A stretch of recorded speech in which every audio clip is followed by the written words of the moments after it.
täna Põhjakeskuses sai kuulda näpunäite Kuidas olla õnnelik naine.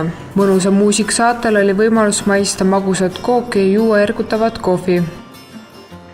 Täna on naistepäev ja me oleme Rakvere Põhjakeskuses, kus esmakordselt tegime me sellise ürituse nagu naiste õhtu.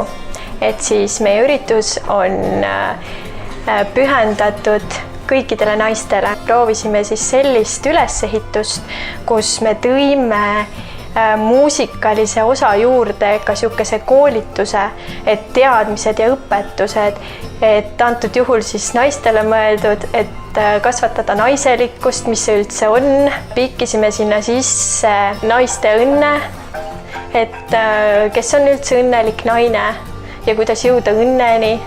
Siis oli meil hästi tore raamatu esitlus, Elamise kergus. See on nii naistele kui meestele mõeldud, aga me nägime, et võib-olla naised võtavad selle kergemini vastu ja siis tõime selle tänasesse päeva.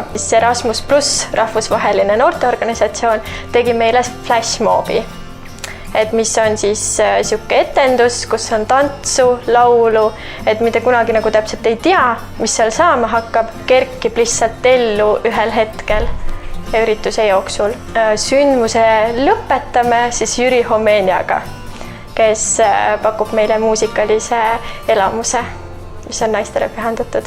Aga lisaks artistidele, kes meil nagu üles astuvad, on siis ka meil ennustaja, kes võtab tasuta inimesi vastu ja tema taust on siis selline, et tema oskused pärinevad vanadelt mustlasnaistelt ja nagu praegu näha oli, siis tegelikult laua taga on järjekord. Selleks, et eristuda ja raamidest välja tulla, siis tulid Põhjakeskusesse külla miimid ja miimid olid siis Põhjakeskuse käepikendus, kes käisid mööda ostukeskust ringi, kinkisid kõigile lilli ja šokolaaditühvlikomme. Ja tasuta kook suumagusaks, tasuta kohv, vesi, palju lilli ja palju kingitusi. Nii et selline tore päev.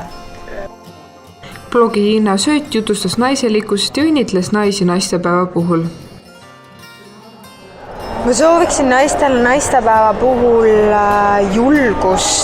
julgust olla nemad ise. Ma soovin neile sellist avatust,